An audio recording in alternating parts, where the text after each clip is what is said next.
to say something? Yeah, Prabhu. So thanks everybody for joining the session today.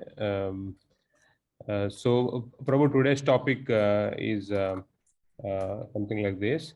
There are four kinds of yogas mentioned in Bhagavad Gita: karma, jnana, ashtanga, and bhakti. Why did Lord Krishna suggest four different paths? Do they all lead to the same goal? Which is the best to follow? Very good.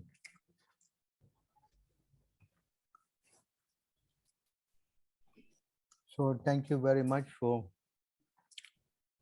your kind association. Nice to be with you. So the question is here, there are four kinds of yoga, beginning with karma yoga, correct?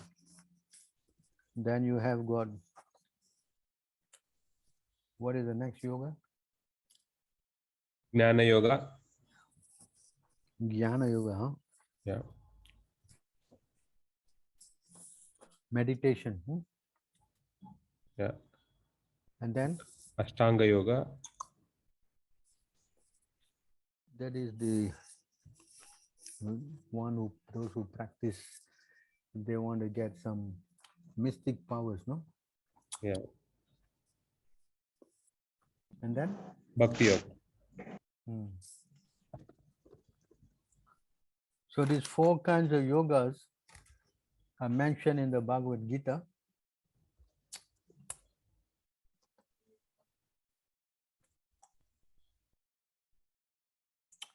In the 3rd chapter, Karma Yoga is mentioned.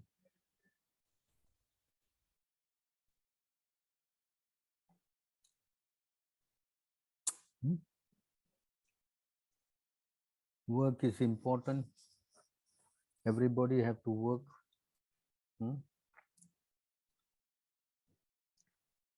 Everybody is forced to work, no?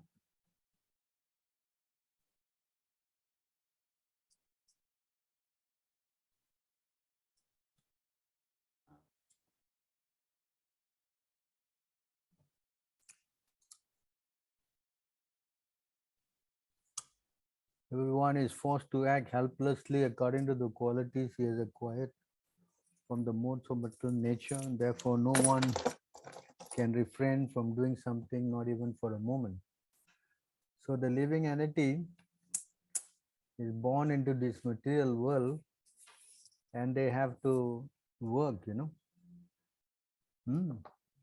They cannot be without working.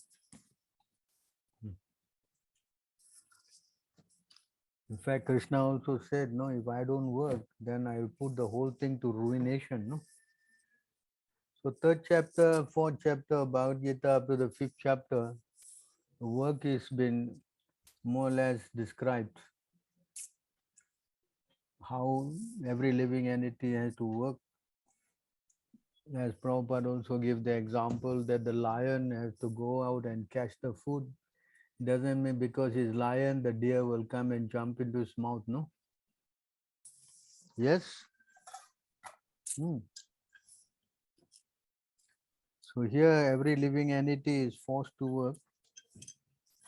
But the problem is working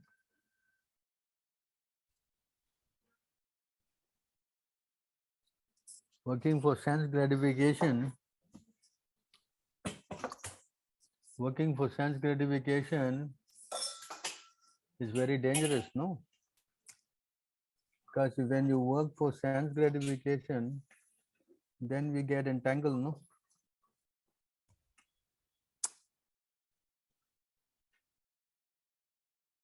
Krishna is saying in this verse, no? Yajnanartha karma nayatra lokayam karma bandhanaya.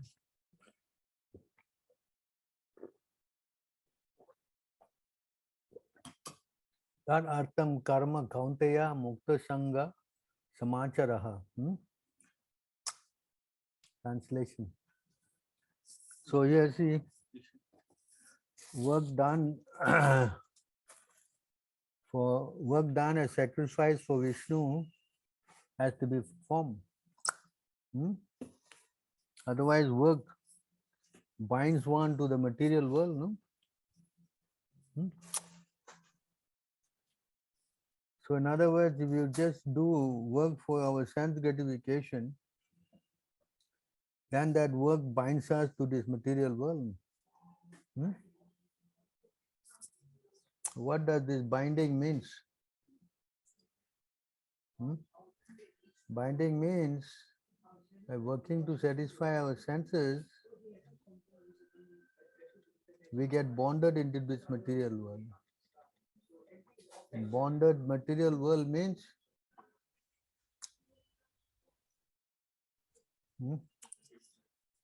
here also you can see.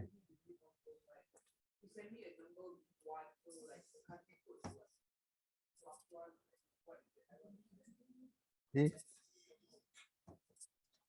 the Lord is saying, perform your prescribed duty, for doing so is better than not working. One cannot even maintain one physical body without work. Hmm? So when there's two kind of work, that's why we read work has to be done for Krishna, then is liberating, and that is what is called karma yoga. But working for your senses, that is called that's not yoga at all, you know. So people think that karma yoga means to go and do work, hmm? Earn a living, maintain your family and whatnot. Of course, you have to maintain your family and all that. We don't say no. But actually, work means that you have to work, hmm, for the satisfaction of Krishna. See? Work has to be done for the satisfaction of Vishnu. Otherwise, the work causes bondage in this material world. So, this work for Vishnu is what we call, as we say, karma yoga. Hmm? And that way, we are offering our resolve to Krishna, you know. Hmm?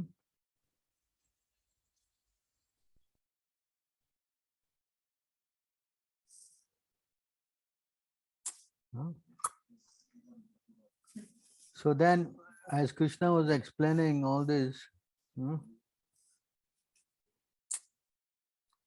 then he was also explaining in chapter 4 that you have to, there's three kinds of work.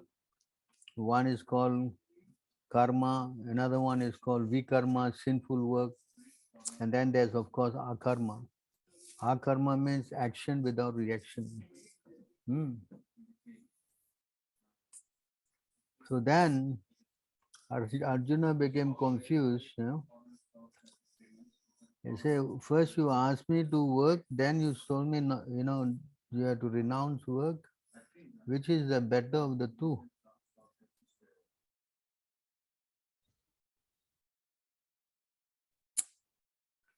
So this is Arjuna's inquiry. Arjuna said, "Oh Krishna, first of all you asked me to renounce work, and then again you recommend work with devotion. Now will you kindly tell me definitely which of the two is more beneficial?" So Arjuna was a little confused, you know. First you say don't work, you know. Huh? Then now you're saying to work in devotion. That's why we say karma yajnanartha karma nayatra. So Arjuna is questioning. Then the Lord replied,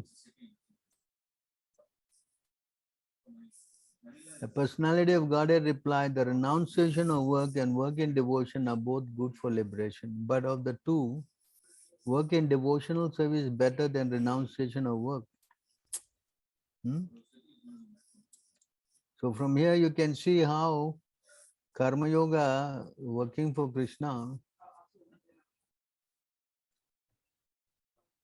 is much better. In other words, working in devotional service means it comes to bhakti yoga. Although Krishna is saying about work and not taking the result, that also leads to liberation. But working for Krishna, that is much better. Because when you work for Krishna, you don't get any reaction, you know. Now when we work, you know, then we get implicated with the material contamination, you see.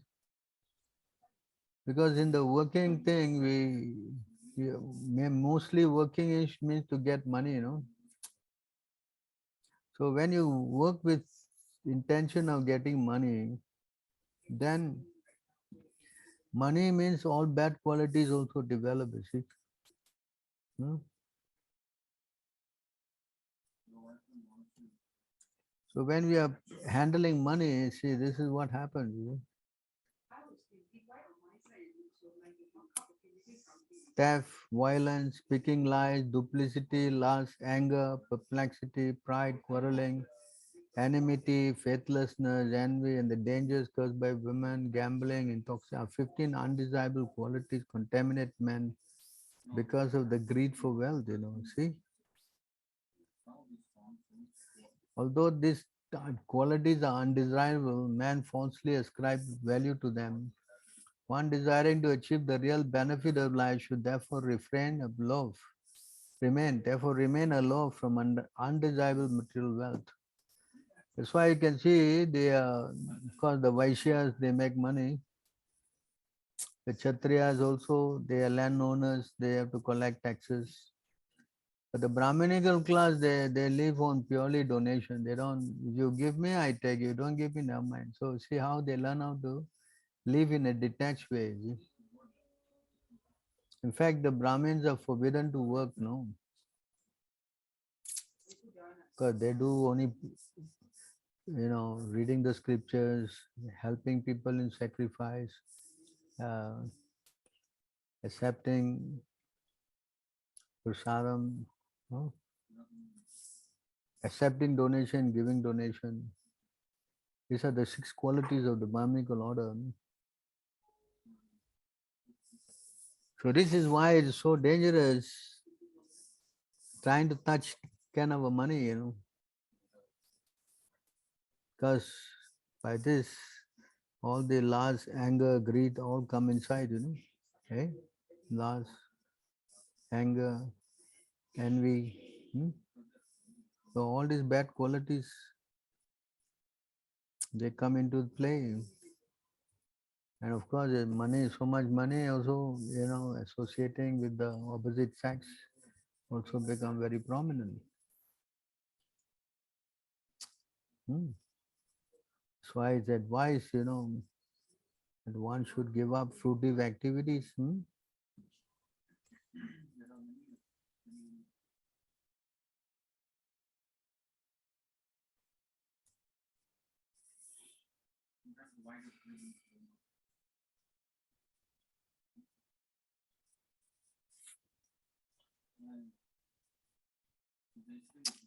My dear lotus-eyed Krishna, you are the Supreme Lord, and thus Vedic literature consisting of positive and negative injunction constitute your order. Such literature focus on good and bad qualities of work.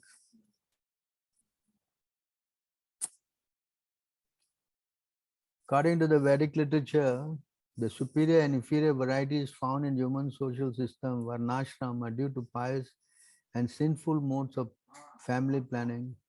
The piety and sin are constant points of reference in Vedic analysis of the components of given situation, namely the ingredient, the place, the age, time. Indeed, the Vedas reveal the existence of material heaven and hell, which are certainly based on piety and sin. So this is the result of pious work and impious work. Hmm? Without seeing the difference between piety and sin, how can one understand your own instruction in the form of Vedic literature, which order one to act piously and forbid one to act sinfully? Furthermore, without such authorized Vedic literature, which ultimately award liberation, how can human being achieve the perfection of life? So, by following the Vedic karma kanda activities, one can get liberated, to the heavenly planet. So this is the Vedas. My dear Lord, to understand those things beyond direct experience, such as spiritual liberation or the attainment of heaven, and similar material enjoyment in general. To understand means and end of all things, it is imperative that forefathers, demigods, and human beings consult the Vedic literature. For this literature being your own laws constitute the highest evidence and revelation. So they are working according to the Shastra. So this is called Karma Kanda, karma, work of sense gratification. My dear Lord, the distinction observed between piety and sin comes from your own Vedic literature and does not arise by itself. If the same Vedic literature subsequently nullifies such distinction between piety and sin, there will certainly be confusion. So because the Vedas, they are very confusing actually. So the Lord is explaining here, the Supreme Personality of Godhead said, my dear Uddhava, because I desire that human being may achieve perfection, I have presented three paths of advancement. The path of knowledge, the path of work, and the path of devotion. Is it? So here, of course, we are saying about the four paths, but there's only three paths.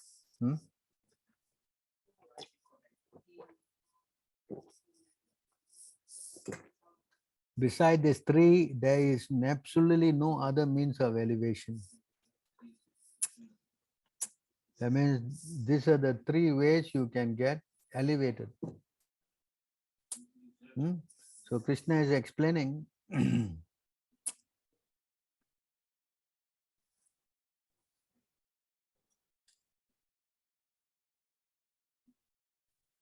among these three paths, Jnana Yoga, the path of philosophical speculation, is recommended for those who are disgusted with material life and thus detached from ordinary fruitive activities. Those who are not disgusted with material life, having many desires yet to fulfill, should seek perfection to the path of Karma Yoga. So now we are talking about Karma Yoga. Karma Yoga is when a person has so many desires.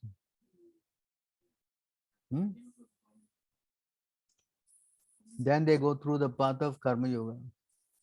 But those people who are not, they are pretty much detached. They don't want to get into this karma and disgusted with ordinary fruitive activities. Then they go to this Jnana Yoga.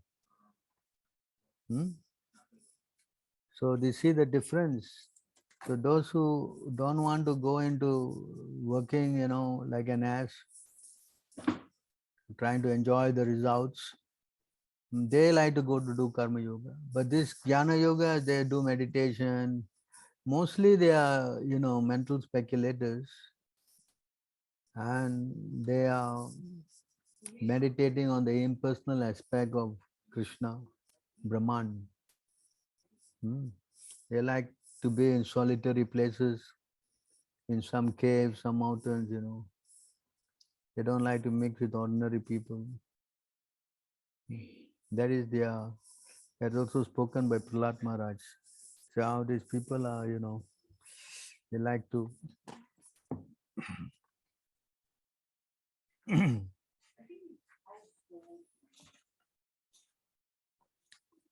they like to go to, nirjana. Nirjana means no people around.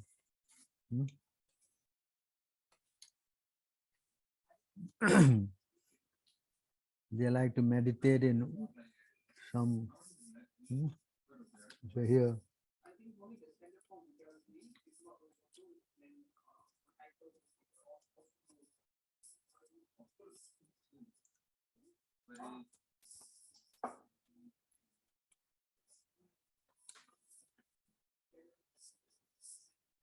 Prayena Deva Muniya Swamukti Kama. They're interested in their own real liberation. They are always silent, Maunam. Charanti, they go to places, Vijanaya, there's nobody. Jana means people, Vijana means nobody there. And They are not interested in helping others. Now, Parartha Nistha. You see, this is their position. We explain here.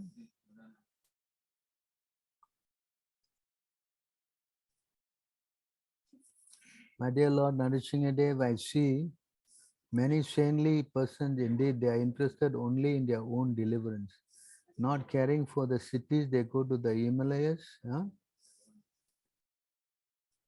or the forest to meditate with vows of silent Mauna Vrata. They are not interested in delivering others. You see? So these are the people who are called, they are those who doing this Dhyana Yoga, But here then Prahlad say he has been a devotee. As for me, however, I do not wish to be liberated alone, leaving aside all these poor fools and rascals. I know that without Krishna consciousness, without taking shelter of your lotus feet, one cannot be happy. Therefore, I wish to bring them back to the shelter at your lotus feet. So you see that two different consciousness. The devotees are interested in helping others, whereas those who are doing this Jnana Yoga, they don't want to have anything to do with anybody. In fact, they are very frightened to contact anyone for fear of contamination. That is their worry. See? Hmm?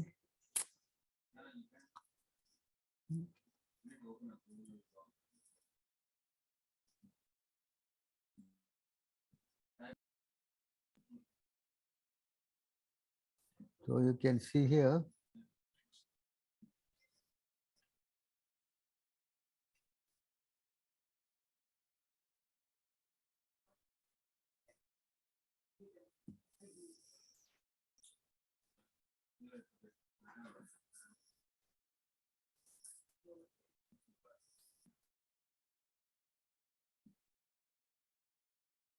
Okay, here. So this is the Jnana Yoga, how they like to go to the solitary places.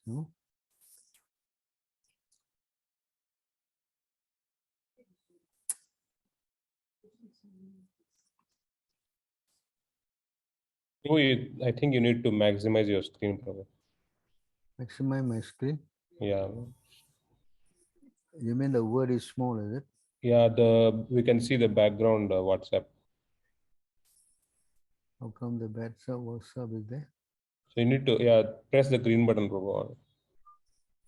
Then I will close the WhatsApp.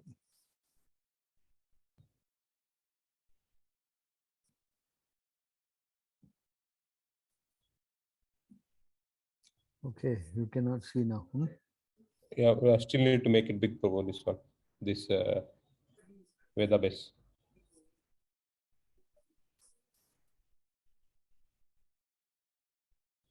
Can Yeah. you see now? Yes. But then the picture is not overlapping. No, Prabhu. Okay, good. So now you can see the whole thing, no? Yes. All right, so we go down to the. So now you see the next verse. If somehow or other one, by good fortune, develops faith in hearing,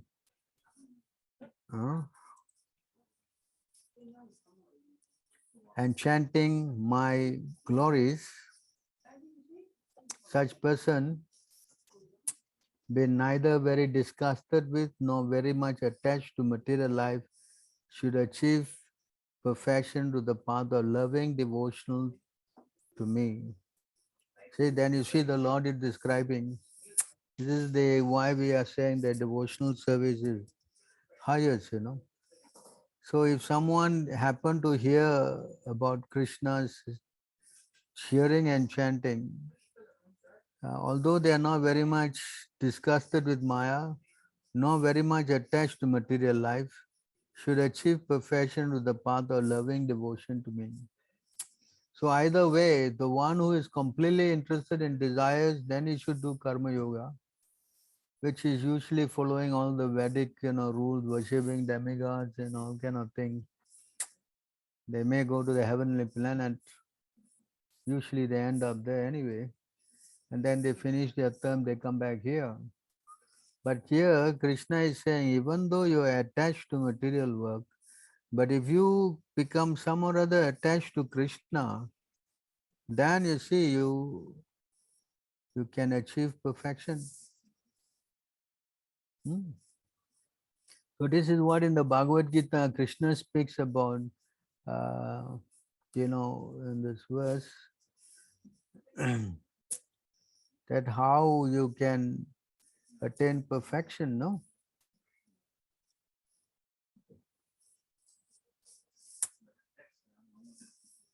I think it's 14 or wrong verse.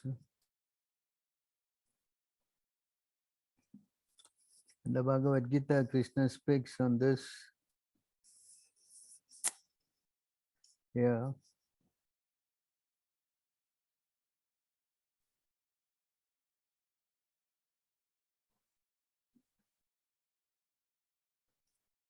Namam karmani limpante name karma phala spriha iti yom abhijanante karma be na sabhadyate. There is no work that affects me, nor do I aspire the fruits of action. One who understands the truth about me does not become entangled in fruitive reaction. You see this? So if you some or other get to Krishna, and starts worshipping him or chanting his glories, hearing about him, through of course the devotees, then you see you also become disentangled from fruitive reaction of work. Yeah, this is the power of this Bhakti Yoga. See, Bhakti Yoga, even you have material desires, then it is detaches you. That is something that is unique in only in devotional service. Whereas in the other two kind of yoga, you still cannot come out. Because even Krishna says, in the Bhagavad Gita, uh, meditating on my impersonal form is very difficult for the embodied, no? Klesho dikatara stesham avyakta he gatir dukam deva avipyate. For those whose mind are attached to unmanifested impersonal feature of the Supreme, advancement is very troublesome. To make progress in that discipline is always difficult for those who are embodied. And then in the Karma Yoga, if you don't do properly, you become entangled. We read Yajnanartha Karma Nayatra. If you don't do work for Krishna, if you do for your sense gratification, you become entangled. In fact, you become bewildered, no? It's what happens.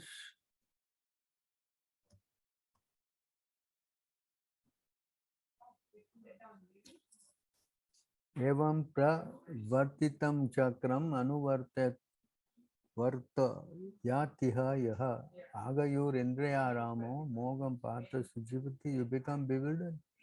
My dear Arjuna, one who does not follow in human life the cycle of sacrifice thus established in the Vedas certainly leads a life full of sin, living only for the satisfaction of the senses. Such a person lives in vain, you see.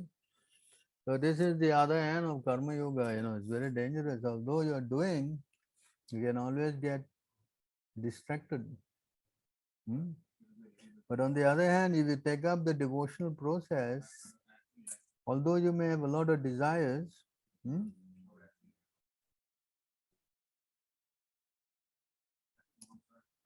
so you see here, this is explained here.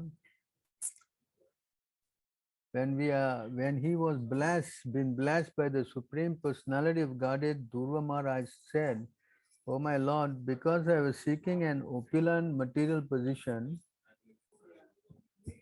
I was performing severe types of penance and austerity. Now I have gotten you who are very difficult for the great demigod, saintly person and king to attain. I was searching after a piece of glass, but instead I have found the most valuable jewel. Therefore, I am so satisfied that I do not wish to ask any benediction from you. So you see how material benefits, it is not, once you come to devotional service, you get cured from that point. That is the beauty of devotional service. Devotional service purifies, a person. Just like Krishna said in the Bhagavad Gita, we know this verse very well. Many times we've been shown that one who comes to devotional service, sarva dharmam parityaja mam ekam sarvam sharanam braja aham tvam sarve papebhyo. You see this? One gets rid of all sinful activities, you see. I shall deliver you from all sinful reaction, do not fear. So this is the two different thing. In the other yogas, this doesn't happen actually. You know, you don't get freed from the reaction. Whereas if you come to devotional service, everything is cleaned up. Hmm? Yeah, again, it says here, my dear Uddhava, just as blazing fire turns firewood into ashes, similarly, devotion unto me burned to ashes, sins committed by my devotee. So devotional service is so powerful. Only devotional service is in this manner, whereas the others are not. They are still, you can get what we say carried away. Hmm? That's why it's very important to understand these points. Why devotion? That's why Krishna also said, only by devotional service you can come to me. Hmm? Hmm. So Krishna says, only by devotional service you can come to me. You cannot come to me by any other way. Because Krishna, what he needs. But when one offers him something with love, then he gets completely, taken away. That's the difference. So going back to the verse,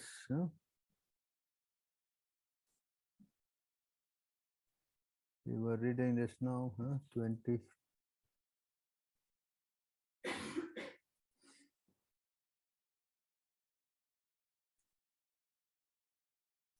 So here you can see we are in this verse has been quoted by Chaitanya Mahaprabhu also. As long as one is not satiated by fruitive activity, has not wakened his taste for devotional service by Shravanam, Kirtanam, Vishnu, one has to act according to the regulative principles of the Vedic injunction. See?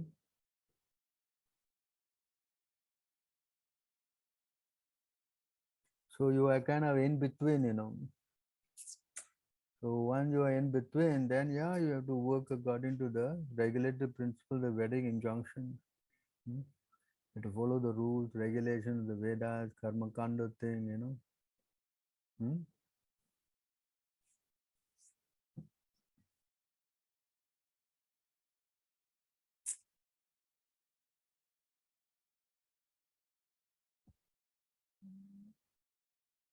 But if you have awakened,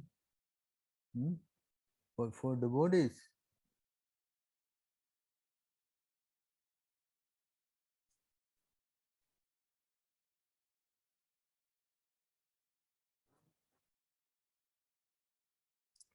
my dear Uddhava, a person who is situated in his prescribed duty, properly worshipping by Vedic sacrifice, but not desiring the fruity result of such worship, will not go to the heavenly planets. Similarly, by not performing forbidden activities, you will not go to hell. So you see how. So if a person who is free from the kind of material karma kanda result, so he will not go to heaven. And similarly, those who don't do forbidden sinful activities, they will not go to hell. That means they take birth here again. Because if you desire to worship demigod, it says you go to the planet of demigods. But those who are not into that, they simply want to, not desire the result of fruitive result. They just simply do. Some people are neutral on that. So they take birth again here. One who is situated in prescribed duty, free from sinful activity and cleansed of material contamination, in this very life obtain the transcendental knowledge or by fortune devotional service to me. See that?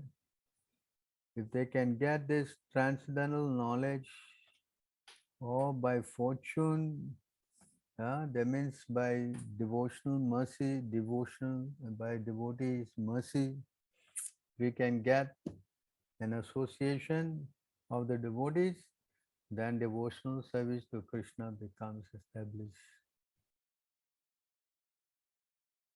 So in other words, this is the same point that is explained by Rupa Goswami in his verse Anya Bilasita Sunyam Jnana Karma Anavritam. Yes, you know this verse Anya Bilasita Sunyam.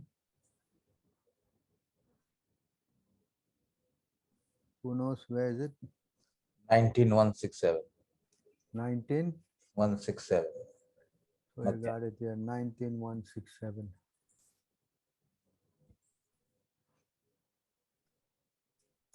So here in this verse, a very important verse is quoted many times, no? By Prabhupada. Anya Abhilasita Sunyam, without desire for those service of the Lord or Krishna or without material desire. That means one who is free from all kind of material desires. Then again here, that means one who is free from any materialistic, karma kind of desires. And then the jnana. See here the translation. When first class devotional service develops, one is devoid of material desires. Knowledge obtained by monastic philosophy. Monastic philosophy, just now we discussed, jnana, jnana yoga. And fruitive action, that means karma kanda, karma. The devotee must constantly serve Krishna favorably as Krishna desires. But this is the symptom of first class devotional service, that he is free from all desires, he is free from karma, he is free from jnana. Someone want to read this purport? This verse is also found in Sri Rupa Goswami's Bhakti Rasamrita Sindhu 1.1.11. As we can understand from the Bhagavad Gita 9.34 and 18.65, the Supreme Personality of Godhead wants everyone to think of Him always, Manmana Bhava Madbhakta. Everyone should become His devotee, not the devotee of a demigod. Everyone should engage in the devotional service, including Archana, deity worship in the temple. Manmana Bhava Madbhakto Madhyajimam Namaskuru. Everyone should offer obeisances from moment to moment to the Supreme Personality of Godhead. These are the desires of the Supreme Lord, and one who fulfills his desires favorably is actually a pure devotee. Krishna wants everyone to surrender unto him, and devotional service means preaching this gospel all over the world. The Lord says openly in the Bhagavad Gita 1869, Nacha tasman manusheshu kaschinme priyakritmaha. One who preaches the gospel of the Bhagavad Gita for the benefit of all is most dear to Krishna. The Bhagavad Gita is spoken by the Lord so that human society can be perfectly organized from all angles of vision, politically, socially, economically, philosophically and religiously. From any point of view, human society can be reformed by the Krishna conscious movement. Therefore, one who spreads this philosophy of Krishna consciousness for the benefit of all conditioned souls in the universe is perfect in pure devotional service. The criterion is that a devotee must know what Krishna wants him to do. This understanding can be achieved through the medium of spiritual master, who is a bona fide representative of Krishna. Srila Rupa Goswami advises Adav Guru Ashrayam. One who is serious in wanting to render pure devotional service to the Lord must take shelter of a spiritual master who comes in the disciplic succession from Krishna. Evam parampara praptam imam rajarshayo viduhu. Bhagavad Gita 4.2. Without accepting a bona fide spiritual master coming in the disciplic succession, one cannot find out the real purpose of devotional service. Therefore, one has to accept the shelter of a bona fide spiritual master and agree to be directed by him. The first business of a pure devotee is to satisfy his spiritual master, whose only business is to spread Krishna consciousness. And if one can satisfy the spiritual master, Krishna is automatically satisfied. Yasya prasadat bhagavat prasada. This is the success of devotional service. This is the meaning of the word anukulyena, that is, favorable devotional service to the Lord. A pure devotee has no plans other than those for the Lord's service. He is not interested in attaining success in mundane activities. He simply wants success in the progress of devotional service. For a devotee, there cannot be worship of others or demigod worship. A pure devotee does not engage himself in such pseudo devotional service. He is interested only in satisfying Krishna. If one lives only for the satisfaction of Krishna, it does not matter whether he belongs to this order of life or that order of life. One's only business should be to satisfy Krishna. This process is completely manifest in the activities of Krishna consciousness movement. It has been actually proved that the entire world can accept devotional service without failure. One simply has to follow the instructions of the representative of Krishna. So you see here, the most important point in how this transformation can ever take place is only by one method. That is, one must develop an attraction of associating with the pure devotee of Krishna. Without the associating of pure devotee of Krishna, then this kind of desires will not take place in the heart, Okay? Oh, this is another criteria here. Can you read on? A pure devotee must not cherish any desire other than to serve Krishna. He should not offer worship to the demigods or to mundane personalities. He should not cultivate artificial knowledge, which is devoid of Krishna consciousness. And he should not engage himself in anything other than Krishna conscious activities. One must engage all one's purified senses in the service of the Lord, that is, favorable execution of Krishna conscious activities. So you can see here, in order to develop pure devotional service to Krishna, he should not engage in worship of demigods or mundane personalities. Why is it so? Because usually demigods are associated with getting material benefits. And when one gets material benefits, then he gets contaminated in consciousness. You see, that's why demigod worship is not recommended, because demigod, that's all they can give, They cannot give anything other than material benefits. That's why they even told, what's his name, Muchukunda, that we can give you anything except liberation. That you must only go to Vishnu.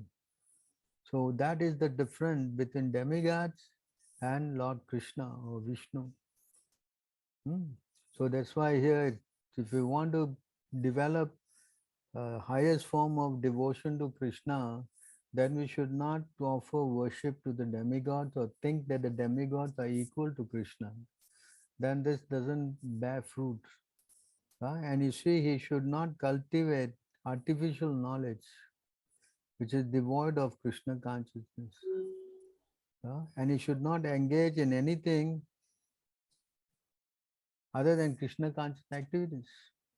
These are the conditions how to develop that pure love for Krishna.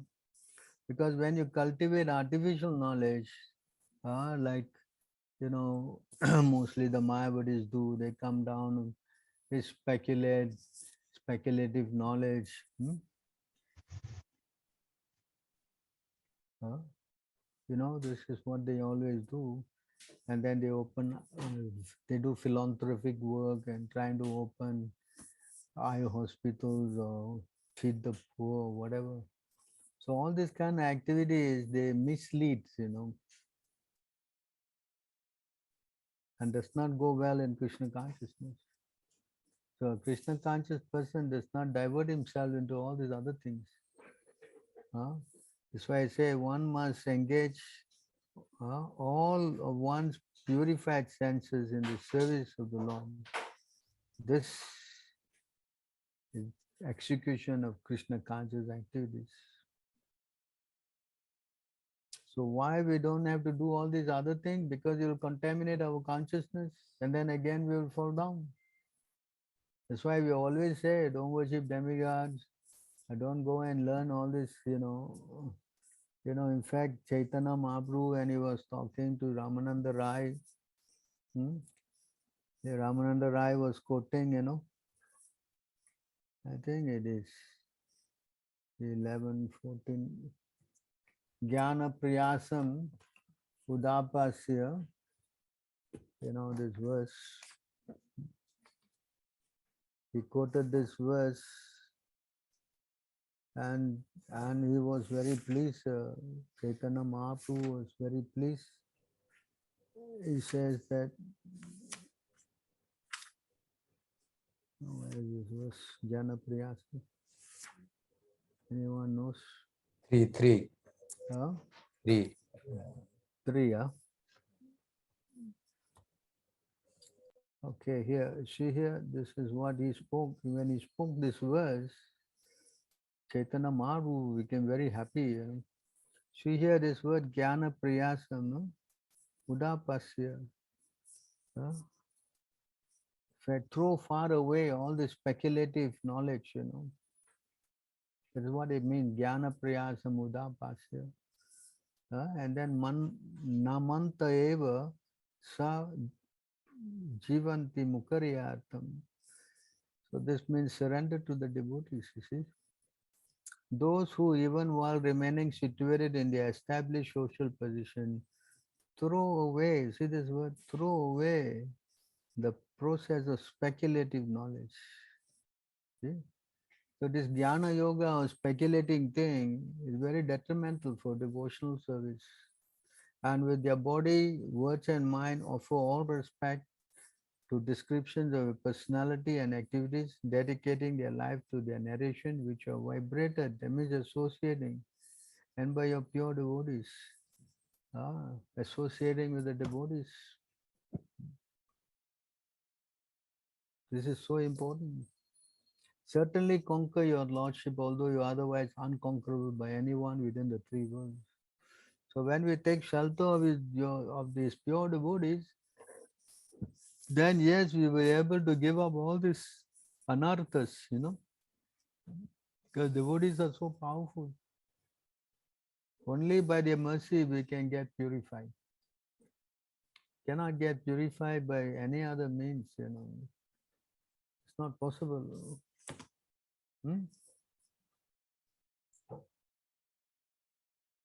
And you can see even the next verse also speaks very clearly about this speculating.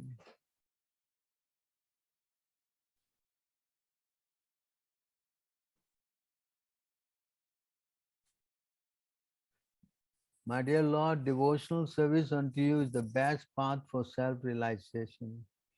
If someone gives up that path and engages in the cultivation of speculative knowledge, he will simply undergo a troublesome process and will not achieve his desired result. As a person who beats an empty house of wheat cannot get grain, one who simply speculates cannot achieve self-realization. His only gain is trouble. You see here? So when you go into all this artificial knowledge and anything not related to Krishna, the end result is problem. That's why you see it is explained here. And give up this process.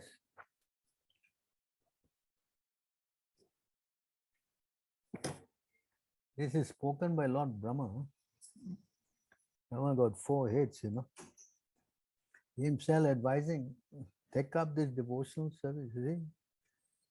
Dear Lord, devotional service unto you is the best path of self-realization. And if he gives this up and goes to speculation, then he is simply wasting time. This is what he says. And most people are all interested in this, accumulating money and trying to enjoy the senses, or some trying to be some kind of yogi without any understanding. All these things are wasting time. Yes.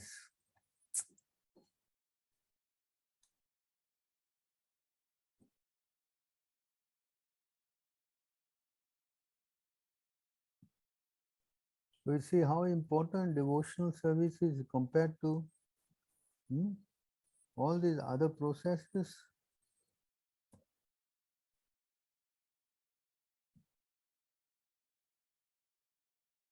This is explained. Sarva upadi vinirmuktam tat paratvena nirmalam rishikena rishikesha sevanam bhakti ruchyate. See that?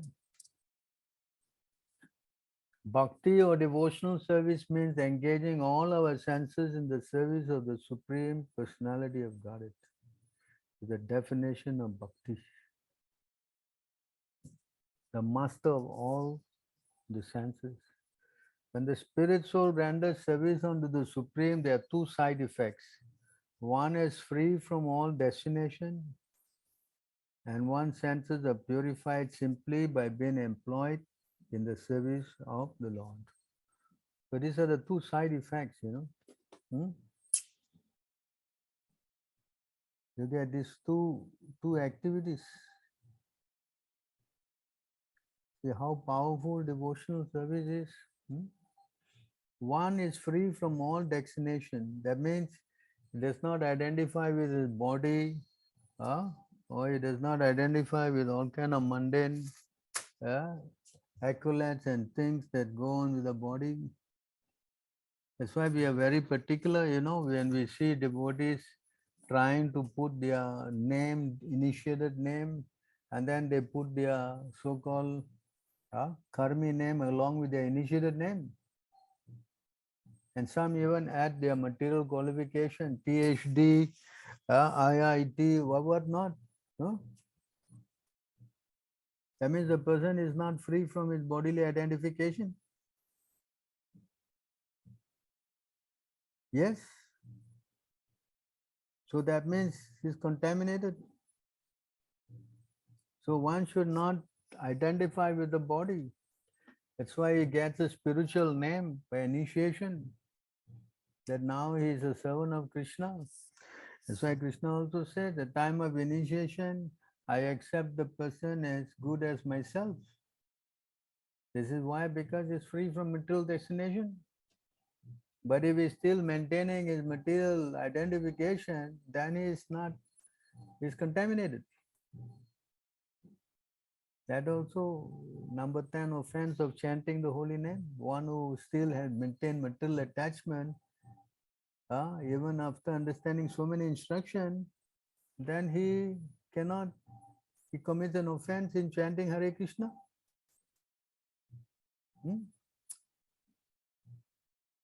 So you see, so devotional service means that you must make progress to understanding that you are not this body. And you don't want to have anything to do with the body. That's why all our prayers also start Nama, Nama, Nama, not me, no I, no nothing. All prayers. Is there any prayer that doesn't start like this, Nama? See? So the identification with the body is the biggest obstacle in trying to make spiritual advancement. Because when you identify with the body, then as yes, you want to enjoy the body. You want to get big titles and you want to show off your talent and whatnot. So this is a dangerous platform. Spiritually, it is a no-go. So the problem. So to purify that, therefore, we have to engage our senses in serving the Lord. Unless we have our senses purified, there's no question of serving the Lord also. Yeah.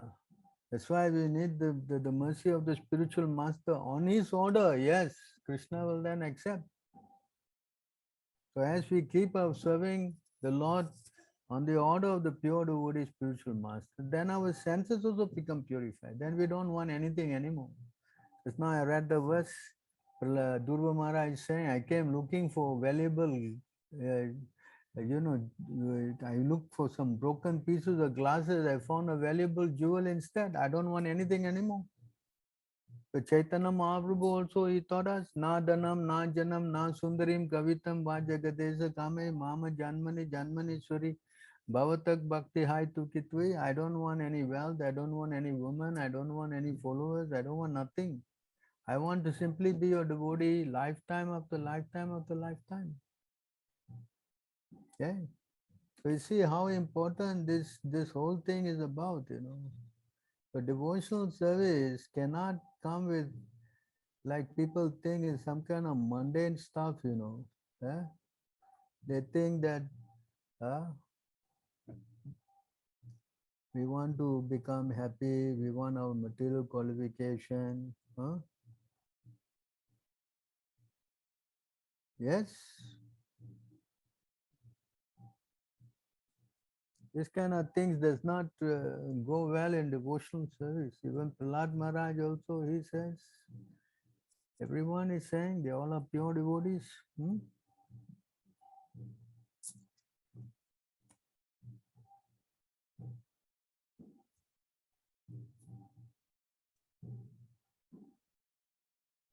Prahlad Maharaj continued, one may possess wealth, an aristocratic family, beauty, austerity, education, sensory expertise, luster, influence, physical strength, diligence, intelligence, mystic yoga, power. But I think that even all these qualifications cannot satisfy the Supreme Personality of Godhead. However, one can satisfy the Lord simply by devotional service. Gajendra did this, and thus the Lord was satisfied with him. Right? Can you read the purport, please? Hare Krishna, Nimai Prabhu. Hare Krishna, Prabhu. Thank you. No kind of material qualification is the means for satisfying the Supreme Personality of Godhead. As stated in Bhagavad Gita, only by devotional service can the Lord be known. Bhaktya mam abhijanati. Unless the Lord is pleased by the service of a devotee, the Lord does not reveal himself. Nayam prakasha sarvasya yoga maya samavritaha. This is the verdict of all the Shastras. Neither by speculation nor by material qualifications one can understand or approach the Supreme Personality of Godhead. See that? Nothing can. And then you can see he also said how his father got all this material wealth, everything. He saw how everything was finished. So all this thing is a waste of time.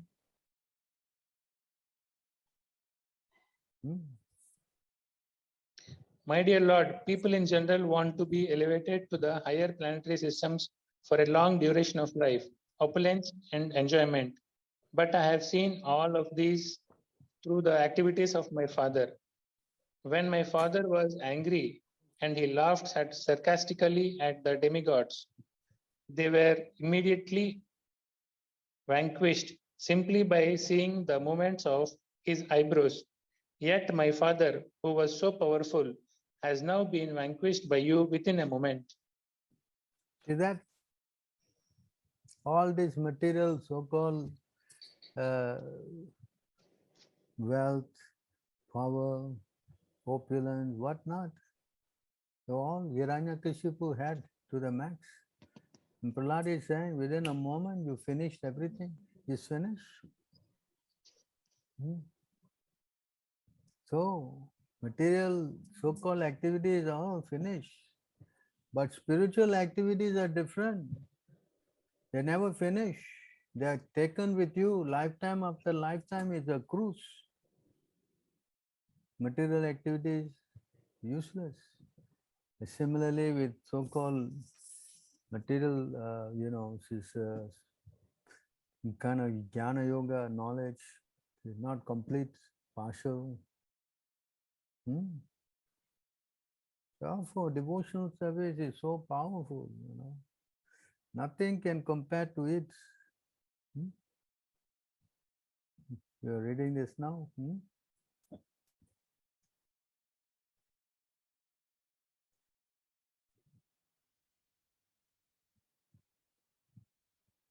Yeah. Just as the celestial waters of the Ganges flow unobstructed into the ocean, so my devotees simply hear of me, their mind come to me. I reside in the heart of all. So because of Krishna, by connecting to Krishna, only we can get ourselves completely purified. Whereas we try to do it is all these other methods, you cannot.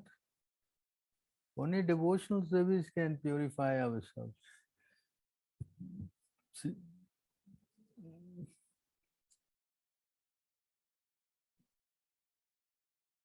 this is another important verse. Lakshanam Bhakti Yogasya Nirgunasya Udaritam Haituke Avyavahita Ya Bhakti Purushottame. These are the characteristics of transcendental loving service to Purushottama, the Supreme Personality of Godhead. It is causeless and it cannot be obstructed in any way. See, this is an important point. Devotional service cannot be obstructed in any way because it's non different from Krishna. How can anybody stop Krishna? It's not possible. So there's another important thing to know. Whereas the Jnana Yoga, Karma Yoga, all can be stopped, But this Bhakti Yoga, it cannot be stopped, See? My devotees do not accept Salokya, Srasti, Sarupya, Samapya, oneness with me. Even if you offer this liberation in preference to serving me. Because once a person gets taste for serving Krishna, then he does not care for all these things, He does not care. All these things are supposed to be the highest thing. The karmis, they want to get to Swarga, they think which is higher happiness. But higher than that is going, this impersonally, they think merging into Krishna is the highest thing. That is their perception. But higher than that is going to Krishna Loka, getting to stay with them.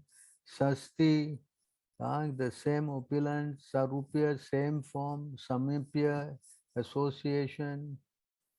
But the devotees don't want all these things because they want to just serve the Lord. That's why it says even if they go to hell, if they can serve him, they don't mind. That's the difference, because the devotees are totally attached to Krishna, unconditional love, you see. Bhakti Yoga, as described above, is the ultimate goal of life. By rendering devotional service to the Supreme Personality of Godhead, one transcends the mode of material nature and attains the spiritual position on the platform of direct devotional service. This is the point here. Today we are debating which is better. And here is the Vedic, Chaitanya Mahaprabhu is saying.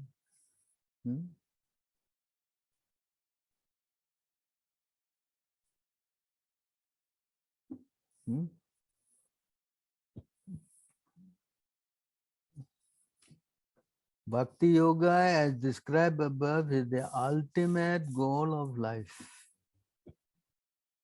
By rendering devotional service to the Supreme Personality of Godhead, one transcends the mode of material nature and attains the spiritual position on the platform of direct devotional service. The devotional service is the topmost. There's nothing more for us to do. To revive our devotional service to the Lord is the constitutional position of the soul. You know, because if he has got material desires, then you go and do this karma yoga, and you got some speculation, you go and do jnana yoga. But actually, all these things are not satisfying the soul until and unless he comes to the devotional service platform. If one is infected with the desire for material enjoyment or material liberation, he cannot rise to the platform of pure devotional service to the Lord. Even though he may superficially render devotional service according to the routine regulative principle. There's a very important point here. If one is infected with the desire for material enjoyment or material liberation, even he cannot rise to the platform of pure devotional service to the Lord. Even though he may superficially render devotional service according to the routine regulative principle. You want to read the purport again? Srila Bhaktisiddhanta Saraswati Thakura mentions that if one maintains within his heart the desire to enjoy the result of good work or being embraced by the material world, the desire to get out of material entanglement, one will never be able to attain the transcendental mellows of devotional service. In other words, one must not desire material profit when rendering devotional service. Even if one follows all the 64 regulative principles, he cannot attain pure devotional service with a contaminated heart. Correct. In other words, if one has got desire for this material stuff and trying to also be contaminated with idea of liberation, then pure devotional service will not manifest in his heart, Okay? Swaya bilasita sunyam jnana karma anavritam anukalena krishna nusilanam bhakti uttamam. So therefore, we have to desire, see how to become purified and one only Krishna and nothing else. That should be how we should train ourselves. So that can only come about if we try to get associated with devotees and try to become to the devotional platform. Please read. The material desire to enjoy the material world and the desire to become liberated from material bondage are considered to be two witches, and they haunt one like ghosts. As long as these witches remain within the heart, how can one feel transcendental bliss? As long as those two witches remain in the heart, there is no possibility of enjoying the transcendental bliss of devotional service. So that here they are compared as witches. That means there is something that you should not harbor in the heart at all. If you have them, then there's no possibility of going to get Krishna's bhakti. So the process is explained how to do this. This is how you can get purified. By regularly rendering devotional service, one gradually becomes attached to the Supreme Personality of Godhead. When that attachment is intensified, it becomes love of Godhead. So there, of course, there are 9 processes of devotional service, and ours is to hear and chant. Purport, read the purport. The Bhakti Rasamrita Sindhu 1.2.2 gives the following information about Sadhana Bhakti. Kriti sadhya bhavet sadhya bhava sa sadhana vidha nitya siddhasya bhava bhavasya prak- praktayam hridi sadhyata. The process of devotional service, beginning with chanting and hearing, it's called Sadhana Bhakti. This includes the regulative principles that are intended to awaken one to devotional service. Devotional service is always dormant in everyone's heart, and by the offenseless chanting of the holy names of the Lord, one's original dormant Krishna consciousness is awakened. This awakening of Krishna consciousness is the beginning of Sadhana Bhakti. This can be divided into many different parts, including faith, association with devotees, initiation by the spiritual master, and engagement in devotional service under the instructions of a spiritual master, steadiness in devotional service, and the awakening of the taste for devotional service. In this way, one can become attached to Krishna and his service. And when this attachment is intensified, its result is ecstatic love for Krishna. The word rati is explained in the Bhakti Rasamrita Sindhu 1.3.41 as follows. Vyaktam Mashrana Tavantra Lakshite Rati Lakshanam Mumukshu Prabhritanam Ched Bhavet Esa Ratir Nahi. When the tenderness of the heart is manifested, there is rati or attachment. But those who are interested in being liberated from material bondage will not manifest this tenderness. This attachment is not like material attachment. When one is free from material contamination, attachment for Krishna's service awakens and is called rati.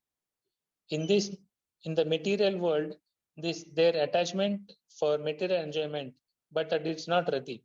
Transcendental rati can be awakened only by the spiritual platform, only on the spiritual platform. Ecstatic love for Krishna, prema, is described in Bhakti Rasamrita Sindhu as follows.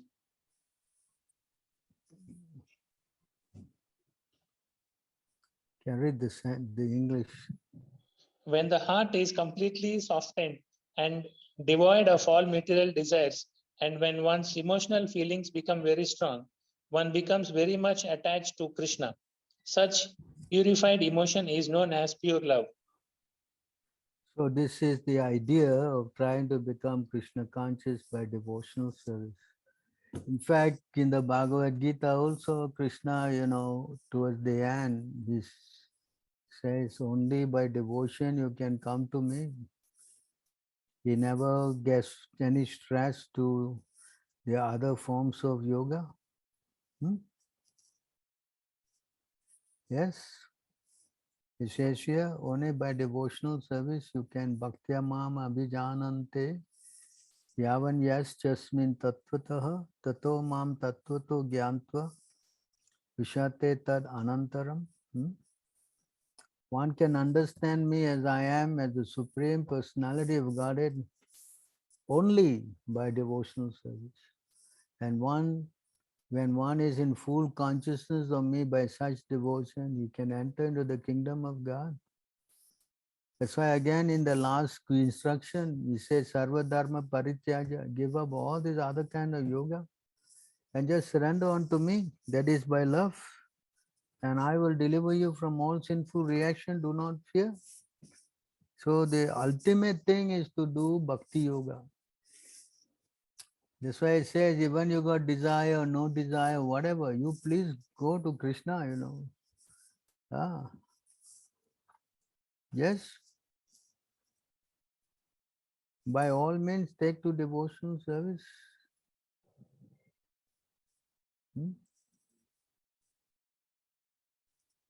Whether one is without desire, the condition of the devotee, or is desirous of all fruitive result, or is after liberation, one should with all effort try to worship the Supreme Personality of Godhead for complete perfection, culminating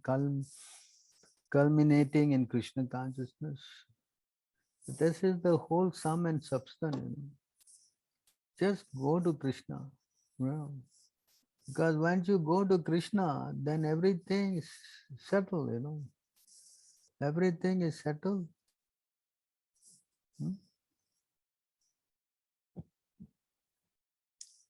The real problem of life is repetition, birth and death, which is like a wheel rolling repeatedly up and down. This wheel, however, completely stops when one comes in touch with the Supreme Personality of Godhead.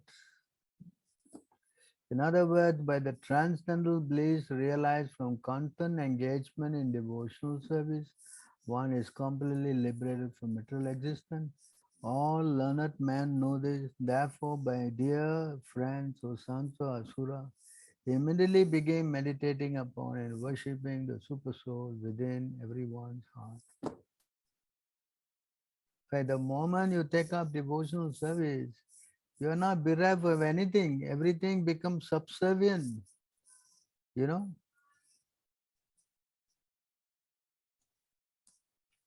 Yes, here, everything comes, not that you are bereft of that, you know. Huh? You want to read?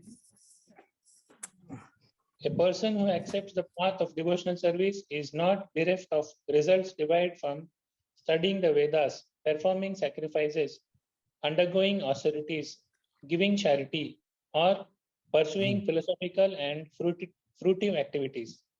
Simply by performing devotional service, he attains all these, and at the end, he reaches the supreme eternal abode. So it is not that you go there, you don't get all this. No.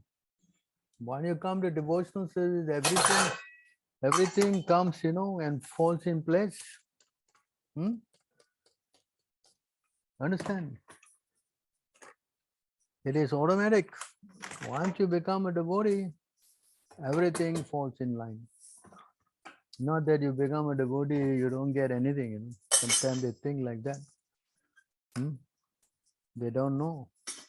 Once you become a devotee, it is said that you have studied all the Vedas, you have gone to all the holy places. You have done everything that is done already. In fact, if you become a devotee, you immediately qualify to do sacrifices. Right? Once you become a devotee, you are considered as a topmost person.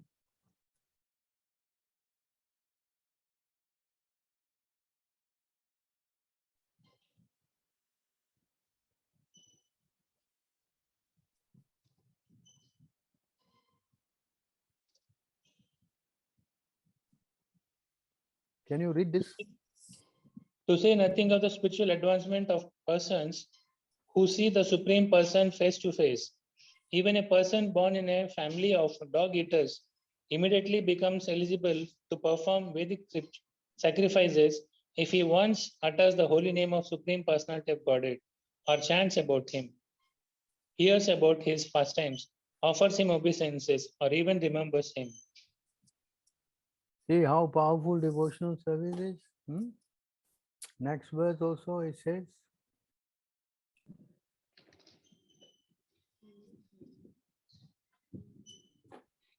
Oh, how glorious are they whose tongues are chanting your holy name. Even if born in the families of dog eaters, such persons are worshipable. Persons who chant the holy name of your Lordship must have executed all kinds of austerities and fire sacrifices and achieved all good manners of the Aryans. To be chanting the holy name of your Lordship, they must have bathed at holy places of pilgrimage, studied the Vedas, and fulfilled everything required. Yes.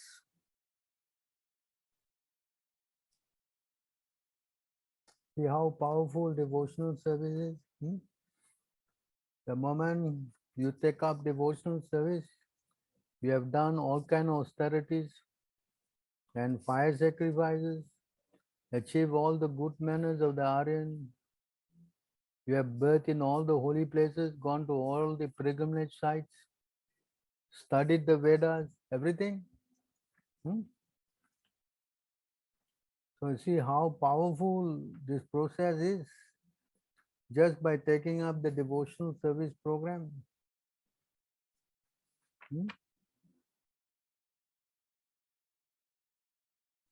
So devotional service is definitely,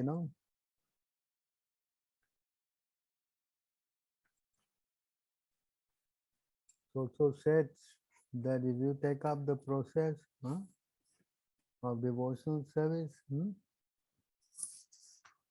then everything waits for you. Let me take out this verse for you.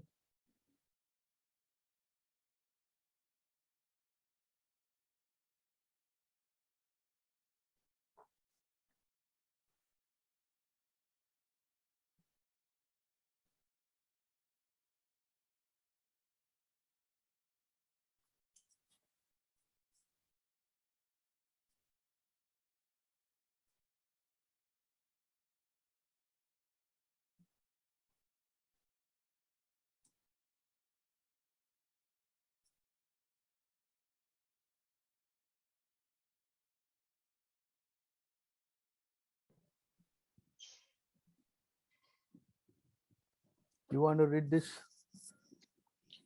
O my Lord, if one engages in your pure devotional service with determination, you become visible in your original transcendental youthful form as the Supreme Personality of Godhead. As far as liberation is concerned, she stands before the devotee with folded hands, waiting to render service. Religion, economic development, and sense gratification are all automatically attained without separate endeavor. Say, this is the uniqueness of devotional service. Automatically, everyone, material world, everyone is doing this, trying to become religious so that they can ask God for material economic development so that they can enjoy the senses, and ultimately they want to become liberated. But all these things are waiting at the door of the devotee with folded hands, wanting to serve him just by being a devotee.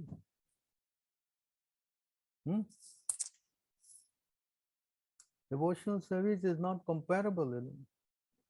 As is also explained here, you can see. Anyone who does not take up this devotional process is considered as not very intelligent. Sri Uddhava said, My dear Krishna, the learned sages who explain Vedic literature recommend various processes of perfectioning one's life. Considering these varieties of viewpoint, my Lord, please tell me whether all these processes are equally important or whether one of them is supreme. So this is the same question. Which yoga is the best? Yes. My dear Lord, you have clearly explained the process of unalloyed devotional service by which a devotee removes all material association from his life, enabling him to fix his mind on you.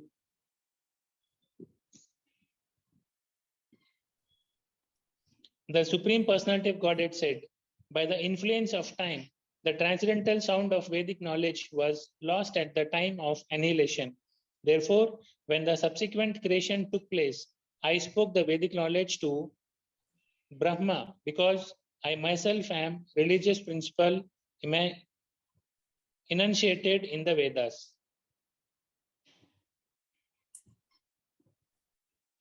Lord Brahma spoke this Vedic knowledge to his eldest son Manu, and the 7 great sages headed by Bhrigu Muni then accepted the same knowledge from Manu.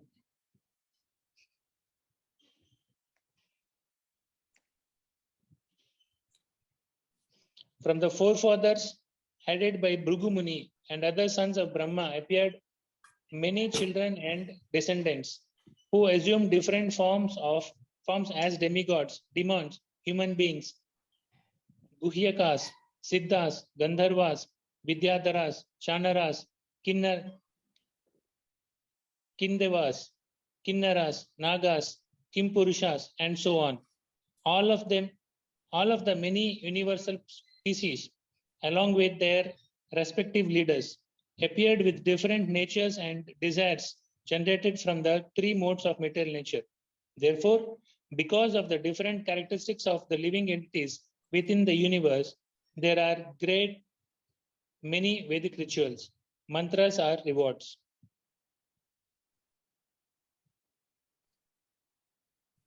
Thus, due to the great variety of desires and natures among human beings, there are many different theistic philosophies of life which are handed down through tradition. And there are also teachers who directly support atheistic viewpoints. Okay, there are so many kinds of paths.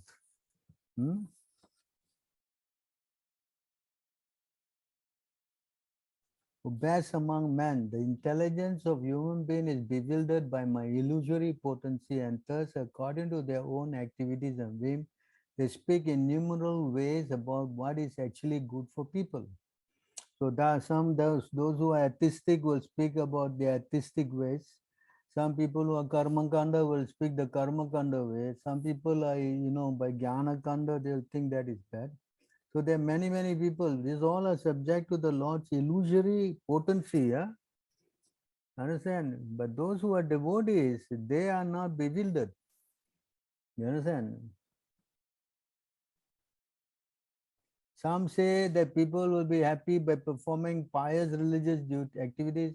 Others say their happiness is attained through fame, sense gratification, truthfulness, self-control, peacefulness, self-interest, political influence, opulence, renunciation, consumption, sacrifice, penance, charity, vows, regulated duties, or strict disciplinary regulation. Each process has its own, it is proponent. Everybody will say something, All the persons I mentioned above, just mentioned, obtain temporary fruits from their material work. Indeed, the meager and miserable situation they achieve bring future unhappiness and are based on ignorance. Even while enjoying the fruits of their work, such persons feel with lamentation. Naturally, because you were not satisfied, no? O learned Uddhava, those who fix their mind, those who fix their consciousness on me, giving up all material desires, share with me a happiness that cannot possibly experienced by those engaged in sense gratification. See, only by devotional service, fixing their mind on Krishna means devotional service. Share with me happiness that cannot possibly be experienced by those engaged in sense gratification. Because even Karma Yoga, Jnana Yoga is all, some kind of contamination is there. Only by devotional service, you can experience that happiness that you cannot possibly experience in any other scene.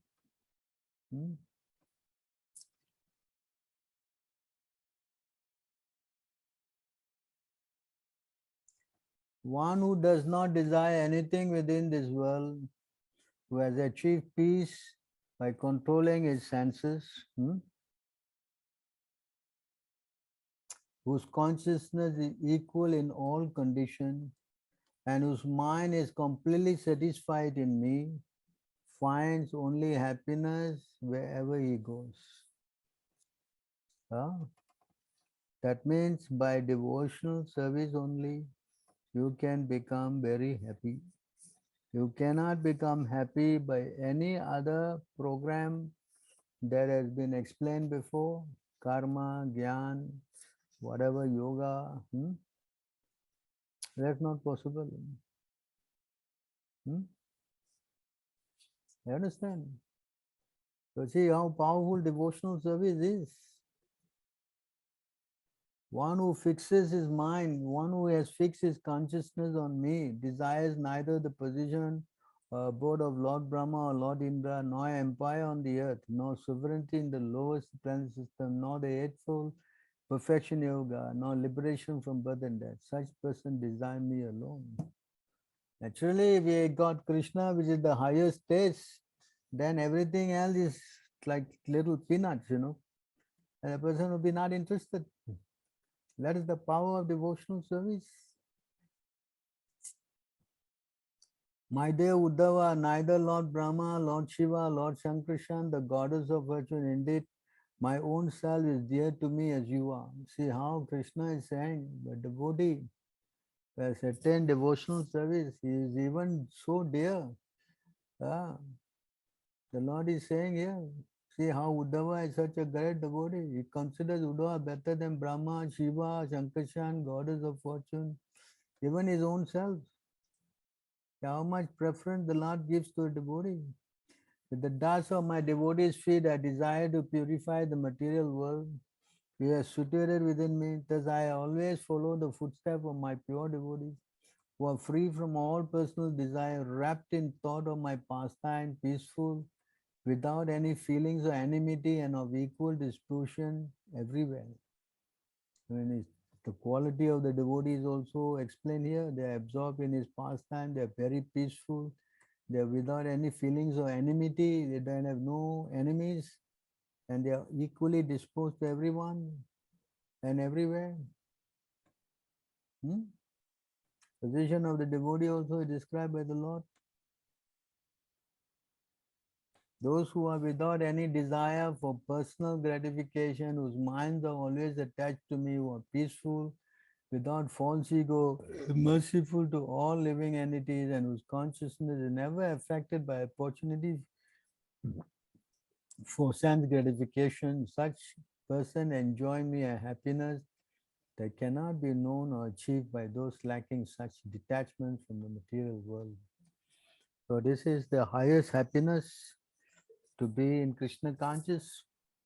That kind of happiness you cannot experience. You see, the Lord is saying, cannot be known anything in the material world.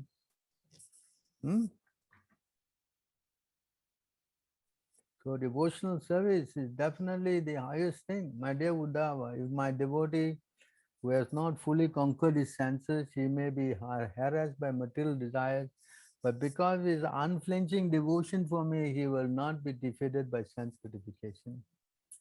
See how the Lord is protecting his devotees. Says also Bhagavad Gita, Kauntaya pratijane ma bhakta pranashate.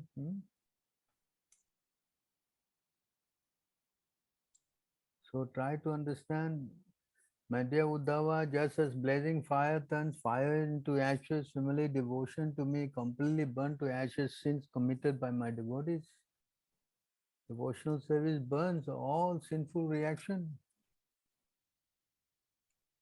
And the Lord says here, my dear Uddhava, the unalloyed devotional service rendered to me by my devotees brings me under their control. I cannot be thus be controlled by desire, but by those engaged in mystic yoga.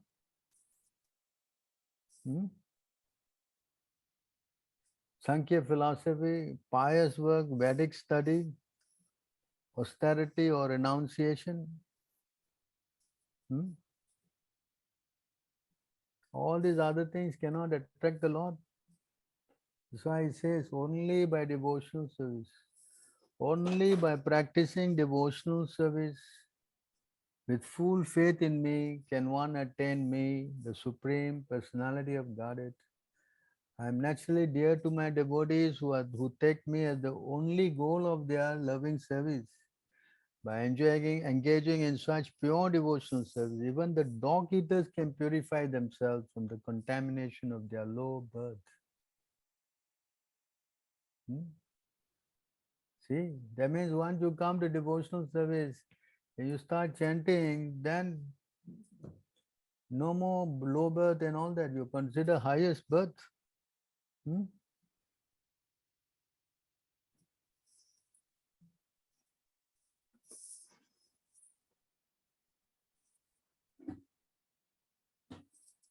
So, you see the position of a devotee. Neither religious activity, endeavor, with honesty and mercy, nor knowledge obtained with great penance can completely purify one consciousness if they are bereft of loving service to me. So we can conclude here that devotional service is the topmost activity. It's better than karma yoga, jnana yoga, all kind of other yogas.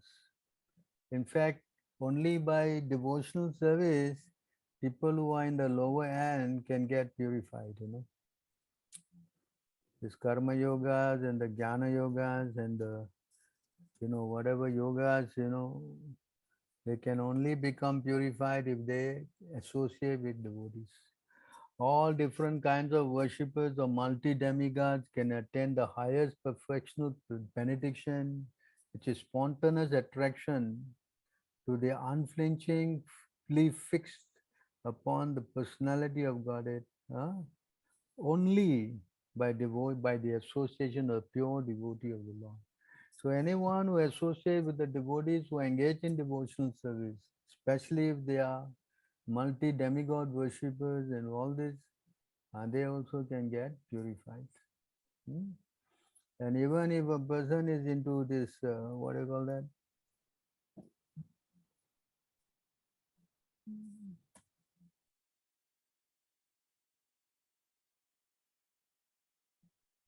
Even if he's into the worshipping the Brahman, the Mayavads and all, the Jnana yogis, so great learned devotee, although there are many faults in this material world, there's one good opportunity, the association of devotees.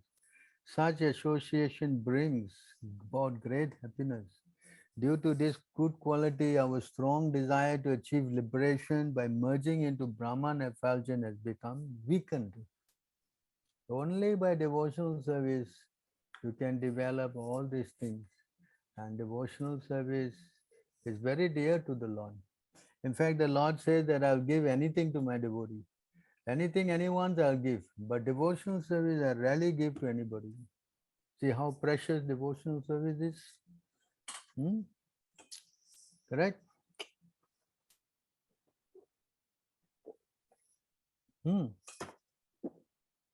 There is something you rarely award to anybody. Priceless item.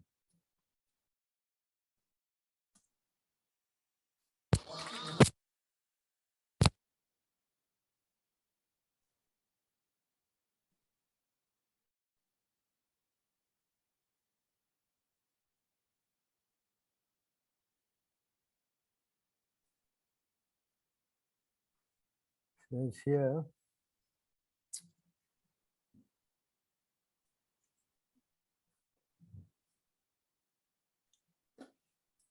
can you read? Thanks, Manimai Prabhu. Divya Mataji, if you can proceed. Hare Krishna Prabhuji. By cultivating philosophical knowledge, one can understand his spiritual position and thus be liberated. And by performing sacrifices and pious activities, one can achieve sense gratification in a higher planetary system. But the devotional service of the Lord is so rare that even by executing hundreds and thousands of such sacrifices, one cannot obtain it. So see how rare devotional service is?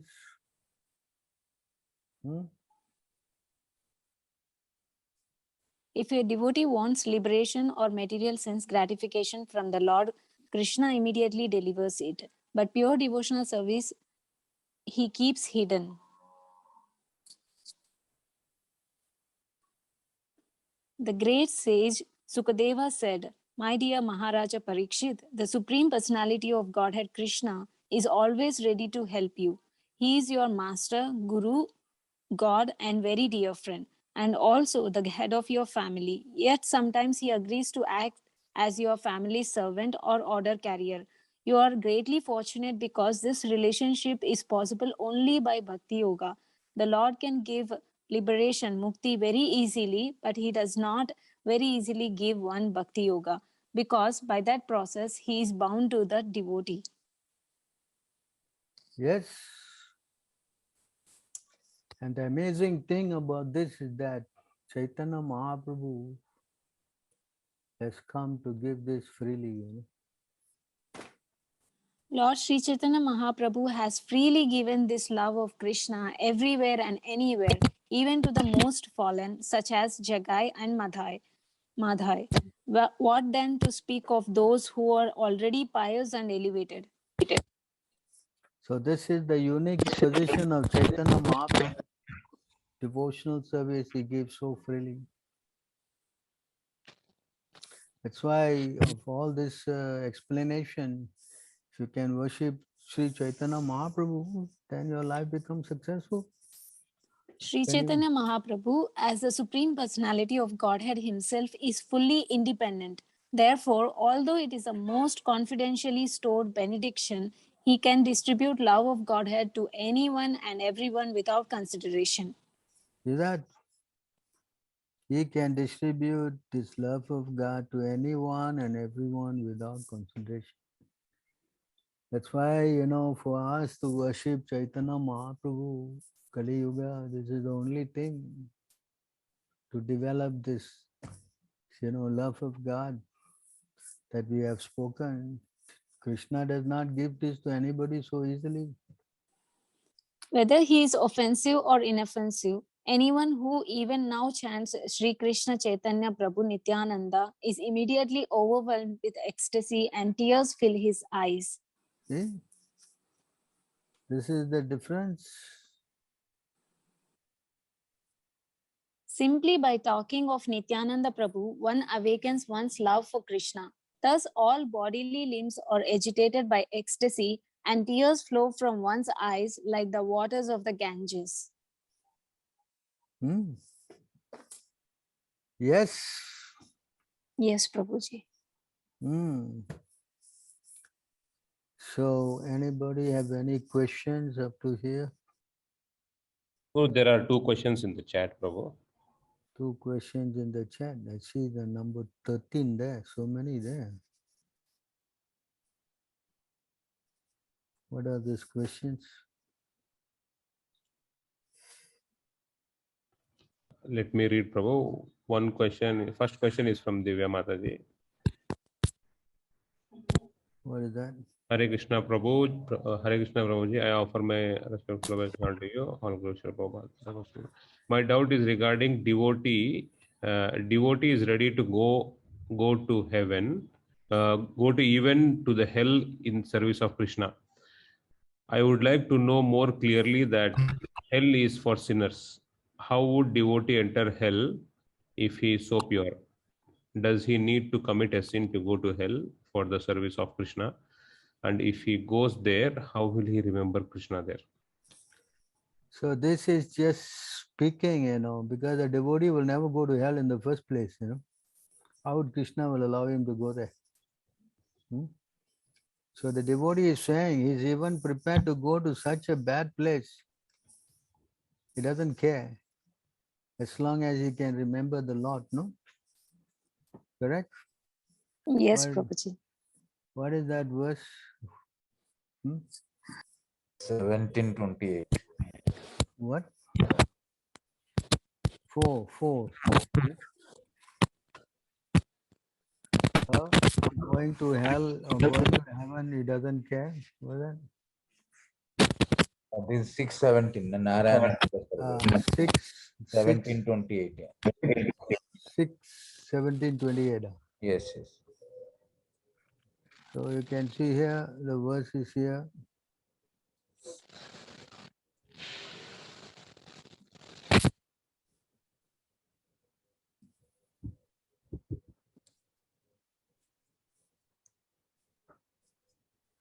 This is when Chitraketu was cursed by Mother Parvati. So Lord Shiva spoke this verse.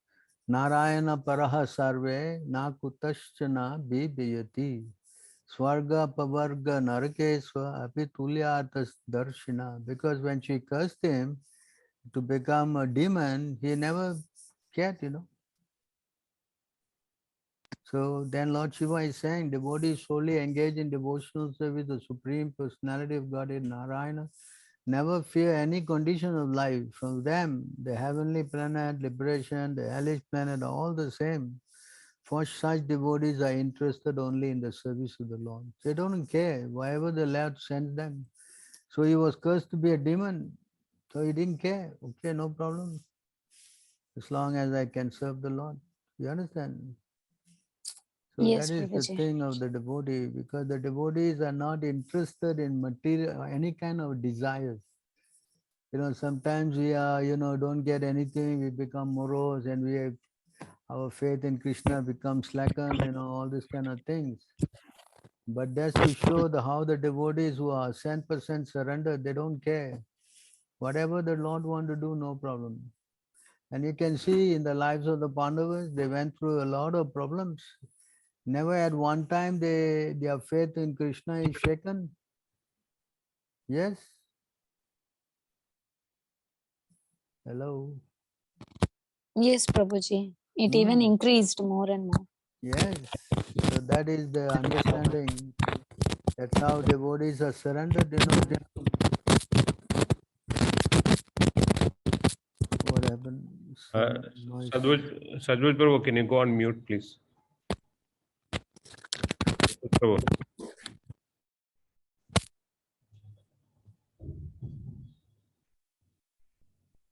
Wow, what happened? Yeah, Prabhu. Okay. Any other questions? Yeah, bro. One more question is for the grihasthas who work outside and do devotional service in Krishna consciousness, is it called Bhakti Yoga or Karma Yoga, bro? For devotional service by devotees who do things outside, their Prabhupada said they are Bhakti Yoga. Okay, bro. So only thing that you are, getting purified, yes, little slowly. Yeah, bro. What to do? You have to work, no? Correct. Yes.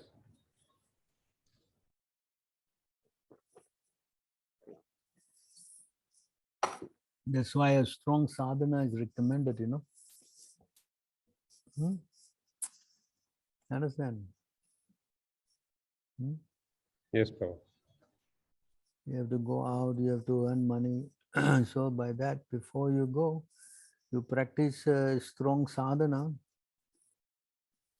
Then, you get, what we say, protected, no?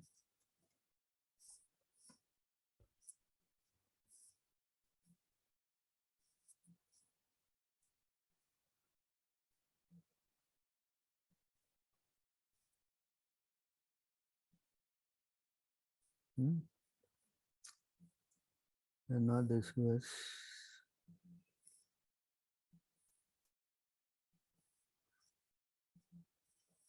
Not here, I'll show you another place. I think it is.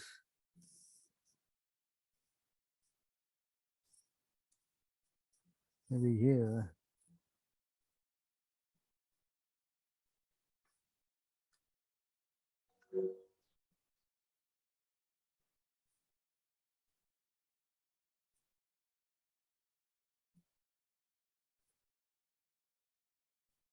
Not here.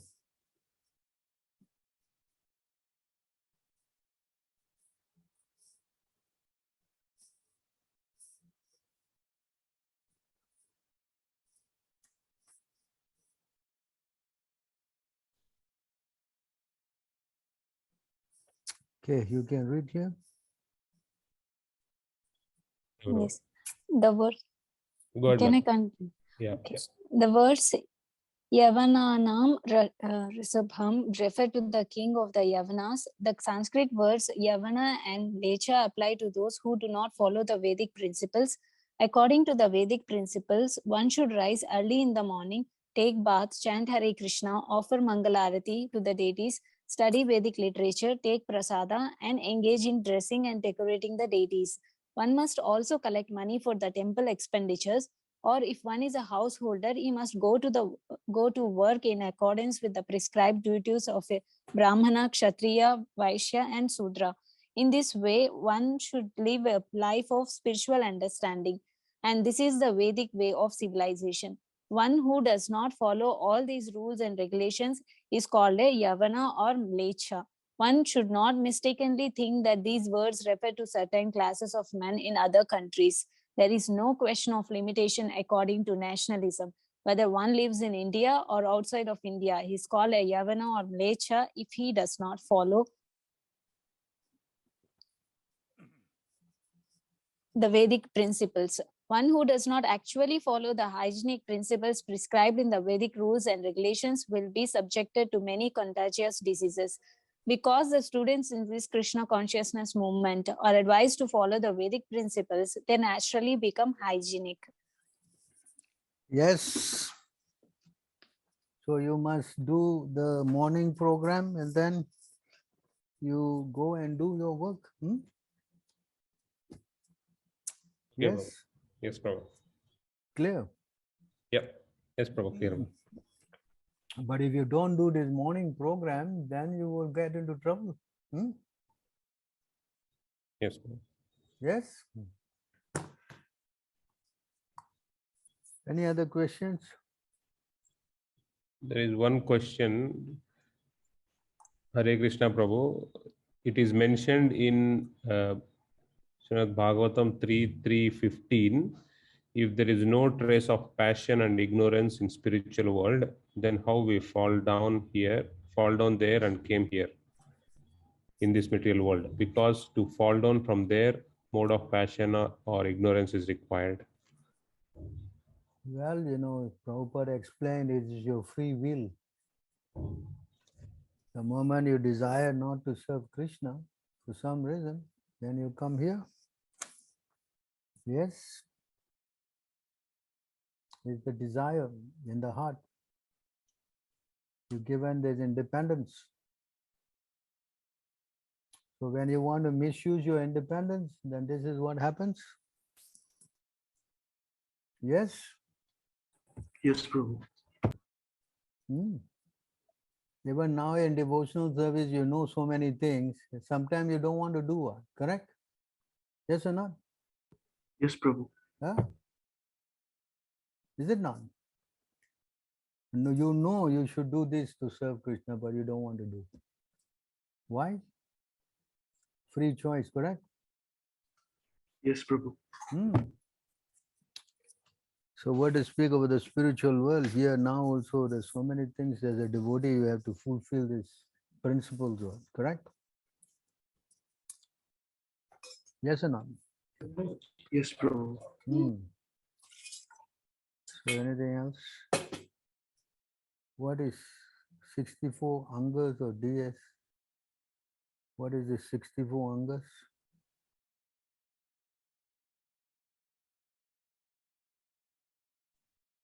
Regarding enmity, sometimes while preaching, non-devotees who desire material pleasure, although inside we feel compassion for them, we instantly get against feeling towards them. It is called as enmity for the time period, in particular non-devotee.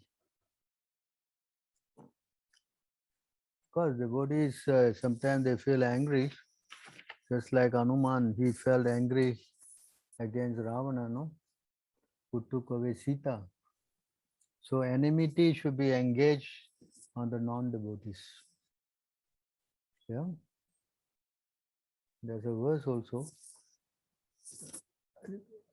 Kama, Krishna, Arpanam, you right? Who knows this verse?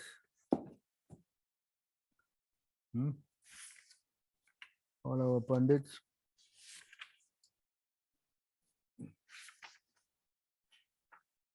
Kama, Krishna, Arpanam.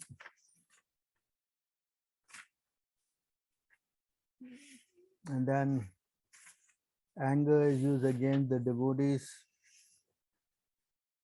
non-devotees rather.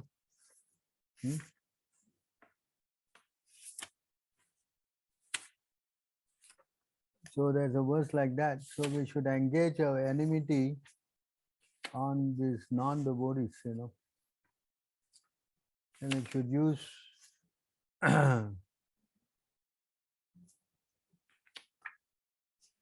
in trying to get, what do you call that?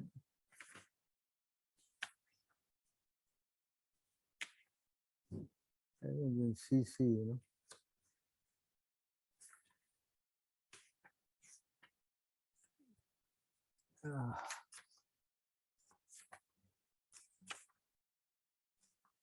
We should use our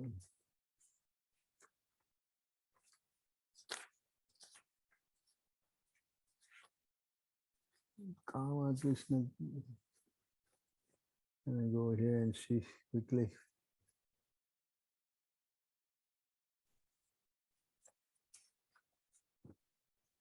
Prabhu, I've pasted in the chat.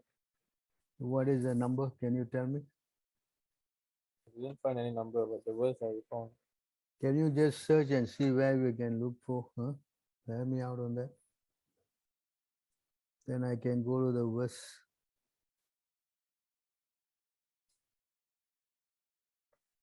Four to 7. Yeah, Kama Krishna Kola Divisistana Prema Paivarta Purnam. This Prema, huh? The Prema Vaivarta.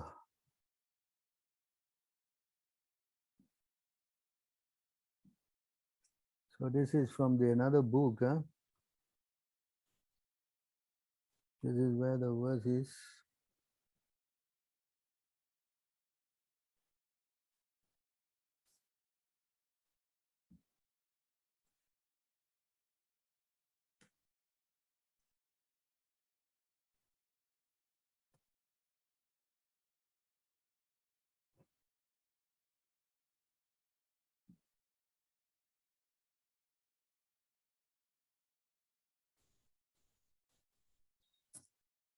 So give me a minute.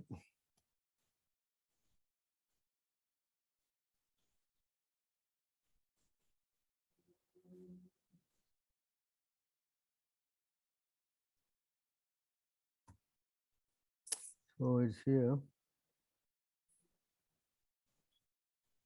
31. Says here,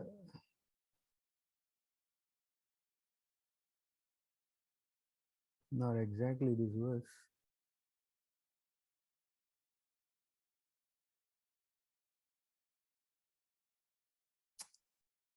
Oh.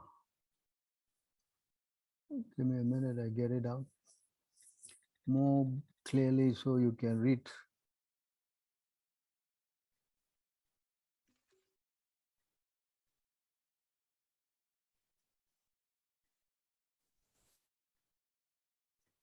So the point is that this karma can be used in Krishna's service, and anger should be used against the non-devotees, you know. And that way you can employ all these senses properly.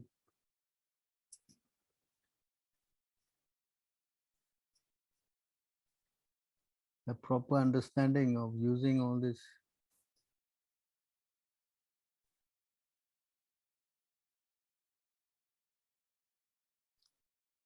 Oh, we don't have it here at all. Okay, never mind, I'll read it to you. I will engage my lust by offering the fruits of my work to Lord Krishna, and I'll engage my greed by becoming greedy to hear the glories of the Lord in the association of saintly devotees. But not attaining my worshipper Lord Krishna, I will engage the quality of bewilderment, and will engage madness by becoming mad to glorify the transcendental qualities of the Lord. In this way, I will spiritualize the material qualities for the service of the Lord.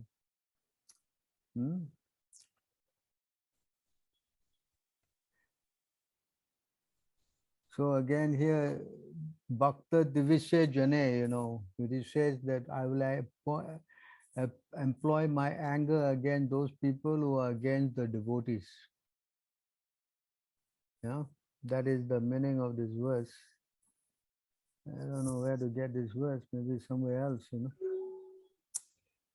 So, okay, this is how we should engage our anger. I think you were written somewhere. Yeah, here, there. Last, I will engage in offering the fruits of my work. I don't know, you can see this in the chat. Those who got the chat, you can see it's written there. Yes, Prabhuji. 791 purport. 791 purport. Srimad Bhagavatam. 791.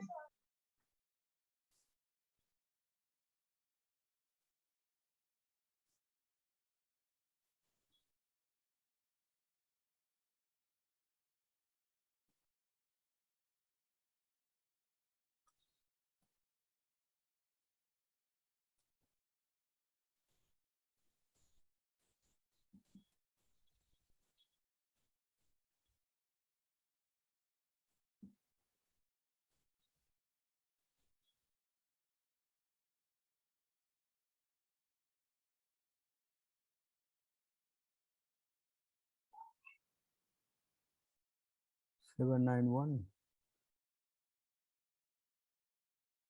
Purport. Anger should be used to punish the demons, who is envious of the devotees. So this is the verse from the verse. So you should use your anger in that manner. Is it clear? Yes, Prabhuji.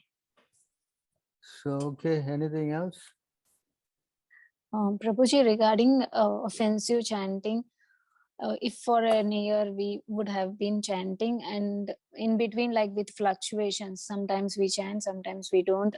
So will it be considered under chanting, or whenever we start inoffensive chanting, that will be our like beginning? So can we count that 1 year also in our if Well, in the our main thing devotion? is to continue chanting, You Okay. understand? Chanting Yes. is the cure. It's explained, chanting is the cure for all these problems, Okay. You understand? If you want to get purified from offenses, then the only way is to chant more, Okay.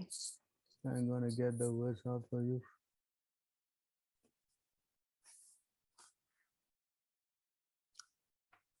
Which is there in the 6th canto,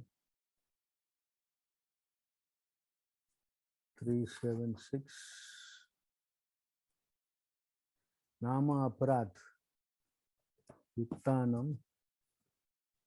I think it is in 6.3. Give me a minute, just find this verse out. So in this verse, you can see that how to overcome your problem with chanting. 324. 6.3? 24. Purport. Oh, yes.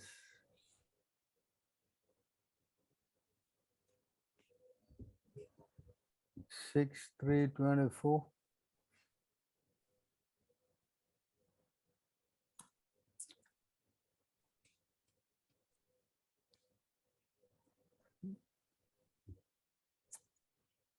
So you can see here this verse.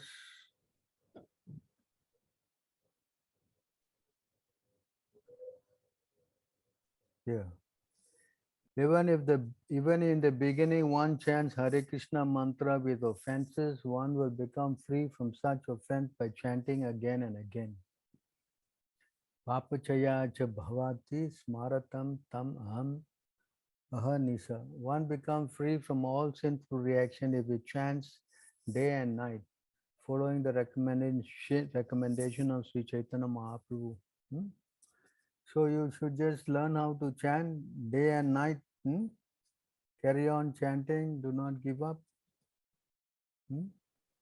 Yes, Prabhuji.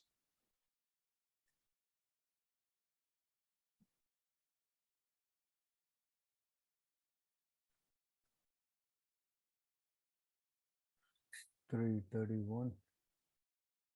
Yeah, same verse.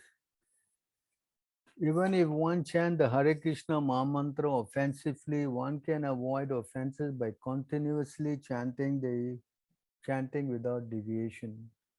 One who becomes accustomed to this practice will always remain in pure transcendental position, untouched by the sinful reaction. So you just have to learn how to keep chanting and not worry about, just keep on chanting and one day you come out of it, no? Yes? Yes, Prabhuji. Not that you worry, oh, I'm chanting purely today, I'm not chanting purely, and just carry on and pray to Krishna. Because in the Nama Aparat set, we are chanting, but we are not chanting with, purified consciousness, correct? So just like a child, he learns how to, before he learns how to walk, he falls down and crawling and trying to stand up and so many things, yes? Yes, Prabhuji. Then one day he's running. So you have to wait for that, correct? Yes. It's not an overnight process, no? Yes. Yes. Yes. Anything else? Prabhuji, I have recently watched the video of your India tour, where in that video, everybody was saying about your chanting. I mean, how you chant, waking up at 2:30 a.m. and by the means they have heard so many members also chanting, but they themselves chant as well, but they didn't feel that much bliss like when you were chanting. So they mentioned so much about you. So I would like to know about it from you. I don't know who's saying these things. When I don't- Prabhuji from I- Bangalore, when you went to Bangalore at that time, you stayed in one yeah. house. Yeah, I was chanting, I remember I was chanting, I just chanted, but then Yashomati Nandana, who is no more here, he was the president of, I think, Ahmedabad temple. So he remarked to Adri, he said, this Sundar Gopal, he's chanting so nicely. I don't know, I'm just chanting. I still don't think I'm chanting properly. I mean, I don't know. If people find it nice, what can I say? Correct? Yes, To me, because I you have think so many years of experience. What advice you can give to us? For the advice I can give is to keep chanting more, as it says in this verse. That's all. Follow the verse, keep chanting, and you keep chanting and don't stop. Chant regularly. And try not to commit offenses. The 10 offenses is the guideline. Try to think yourself as lower than the store in the street. And, yes, Prabhuji. praying to Krishna. And by, Krishna gives you the strength. And then, yes, everything will grow. Spiritually, you will grow. No, nothing will not grow. Because it says, no, once you go to Krishna, you cannot end up in frustration. You understand? So initially, yeah, it may be tough. It's like spiritual life is poison initially, but nectar in the end, no? Yes, Correct. So yes, you just Prabhuji. have to keep trying. You just knew, no? You're not even 1 year yet, is it? How many years you're chanting now? Come on, you Properly. just like a baby now, So you have to grow. Okay. Many more years ahead, no? Yes, Prabhuji. So you have to learn how to become steady. That's the first thing. That's now we're at, no? You have to become steady. Then taste will develop, then attraction, then the bhava, and then the prema. One thing after the other. Try to become fixed up. First thing first, no? You try to get connected to Krishna by spiritual master. Yes, Prabhuji. That is the first step. Then yes, everything will come automatically. Whether I chant nicely or I don't chant nicely, it doesn't hold any ground, no. Most thing is you, no? Yes? Yes. So please try, keep trying, Of course, it's good to have an example. Somebody must show some example, otherwise nobody will get inspired, no? Yes. Correct?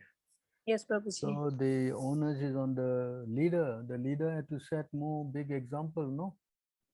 Yes. So therefore, we have to do things which will help everybody understand how to practice Krishna consciousness in a more strict manner, serious manner. Just like Prabhupada, we all were inspired by him, no?